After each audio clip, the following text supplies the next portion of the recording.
So just give me a second. Okay, so we're here with Johny Walker. Do you introduce yourself, Johnny? My name is Johny Walker. I have made some movies, and I don't know what else to say. Uh, I'm a weirdo. So do you want to talk about your movies a bit? Oh yeah, yeah. Let's talk about it. All right, I started writing my first one, Super Hell, in 2001. Um, Madame Mélissa Pépin, si vous êtes encore Sorry ici, about ça that. appelle ligne 2, uh, Madame Mélissa Pépin. Okay, go ahead. yeah. It took me 2 years to finish. I was kind of in a crazy spot in a bad marriage and just having my first kid and everything. And I really didn't know what I was doing, if it would ever come out. Um, I was pretty much dead it because I've always, since I was, 12 or 13, and I had this good friend. We lived in the same small town, and he started renting, going to Louisville and renting, the old B movies, the Ed Woods and John Waters, the Trauma and whatnot, and countless other titles. And I just fell in love more so than the, big budget movies that really didn't amount to anything. It's like I could take the budget of anything going on in Hollywood and make movies for the rest of my life, whereas they only get one. But maybe that's maybe I digress. But anyway, so yeah, I finally did that one, and I just kept doing it, and pretty much what I do is I don't know. People have told me that my films are pretty uncomparable. I guess. I mean, it's still like midnight cult movies as far as I'm concerned. But I try to portray like a more nightmarish perspective. The more morbid side of life, like nothing good ever really works out in these movies, and it doesn't leave you with a wholesome feeling, because there's enough of that. Yeah. Um, but I don't know. The main thing is just I try to have fun, and as a consequence, I just lose a bunch of fucking money and got to travel across the country, do these horror conventions, and whatever I can, try to promote myself. But in the long run, I don't know if, like all the budgets combined, if I've ever, even evened out. Um, but I guess that's not really what it's about. But it is to most, to a lot of people, and that's just not the way I look at things. It's not really work to me. It's just I want to give a little something back, or all this inspiration. I've been given over the years by people I've never even met. Through outsider art, be it B movies or just morbid visions portrayed in any art form, I guess. I started going to all ages punk shows around the same time I got into B movies, and that's over half my life ago. I'm 30 now, and never really found enjoyment in anything else other than family and all that type of stuff. But um, and hopefully that's the way it'll always be. So I just plan on keep making films and doing what I do. Um, who would you say was your biggest inspiration when it came to making cult films and etc.? Uh, Probably Ed Wood was the biggest. Um, just whereas he was always talked about as, or was praised more or less for being a failure or being the worst. I kind of, saw his films differently than I guess most people, if that's how they saw it. I get a lot more entertainment out of even the old, black and white, low budget movies. I mean, those are all still good, and um, I don't know. I just, uh, And you've worked on several occasions with a Ed Wood recurring actor, Conrad Brooks. true. That's true. And would you like to talk a bit about him at all? Well, uh, what did I say about Conrad? He's much more of a salesman than me, but that's how he gets by. Yeah. Um, it usually everyone I've talked to, it costs them at least $100 to even meet the guy. When you first meet him, he's like, "Oh, you need to buy my films, kid," and then you do mail exchange and eventually maybe hook up with him or drive out to his house in West Virginia or meet him at a convention or whatever. But yeah, he's a really nice guy. We've been through uh, quite a bit actually, in the course of like making these movies, and numerous times I've seen him just to hang out, and it's always kind of sad leaving him. He's gotten to be something of a grandfather figure to me. He helps me out, and I try to do the same. So he's a really good guy, and but the roles that I give him in the movies probably don't portray him as such. But Well, in the Super Hell movies, doesn't he just play a more perverted version of himself? um, uh, I guess so. I mean, his name's still Conrad. Yeah, and he's credited as Yeah. himself. Yeah, I don't know. Yeah. Um.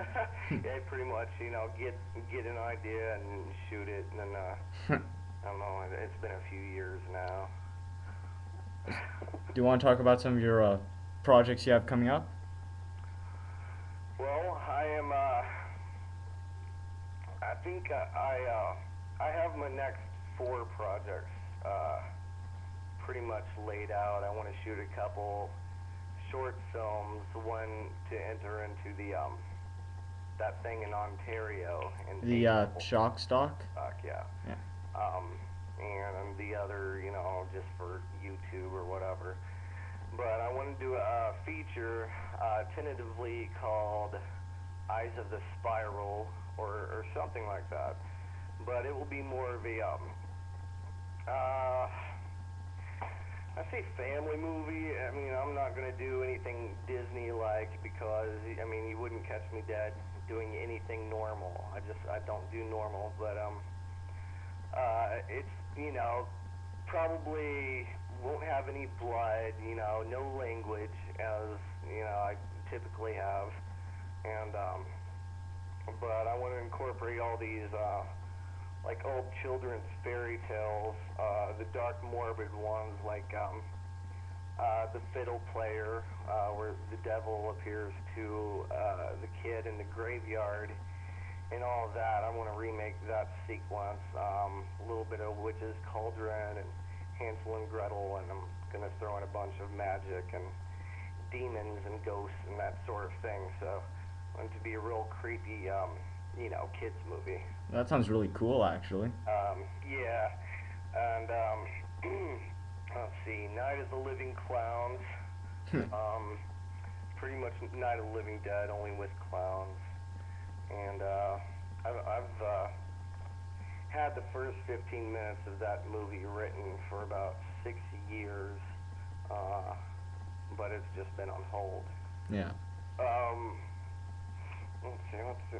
There's this comic book from the 70s. I think there was only 6 in the whole series, but it's called Victims, with pretty much these 2 big-chested women just run around and get into all sorts of trouble. I think they go through hell and slay all these mythical beasts and shit. And just a bunch of things happened. It's been a while since I read it, but I was really impressed with all the visual and whatnot, and I'm going to try to make that into a film. That sounds really cool. Um, Besides having directed movies, you've also acted in other people's movies. Yeah, I try. I've I've yet to do yeah, yeah, a really good movie. Well, you did. I've been in a few. You Yeah. were in what? Shadows in the Woods. Shadows in the Woods. That's one of them. Hitler's Last Chance. Brian Wilson film. I play a Nazi, and that was kind of fun. Um, Didn't you do one with Conrad? An American Nightmare. And, I was in one of Conrad's gypsy vampire movies, uh, which is I don't know. Conrad's movies. Have you ever seen one of his movies? I've seen Hillbilly Monster and Blood Slaves of Vampire Wolf. Oh, I'm sorry.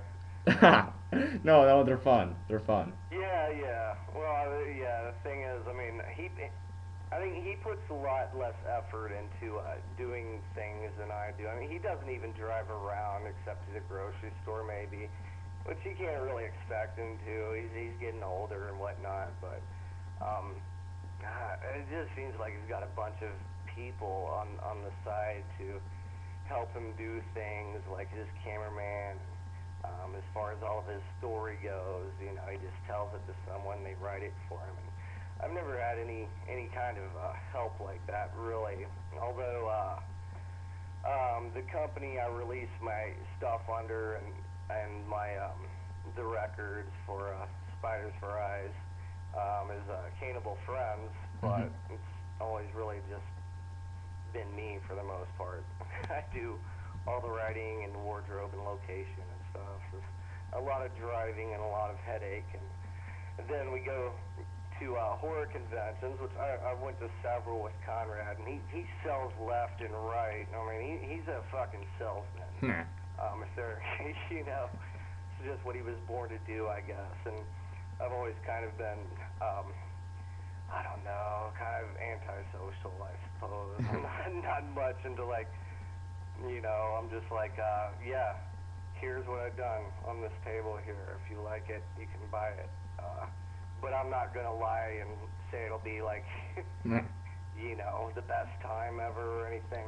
Anyway, he sells these VHS tapes still for fucking $20 a piece. I have a hard time selling a double feature for $15, but whatever. Before we go, would you like to talk about Spiders for Eyes?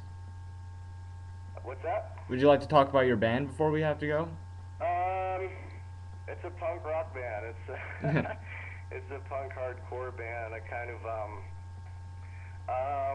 we do like a Bad Brains Germs type thing, but I try to throw in a bunch of Husker Du, fucking Dinosaur Jr.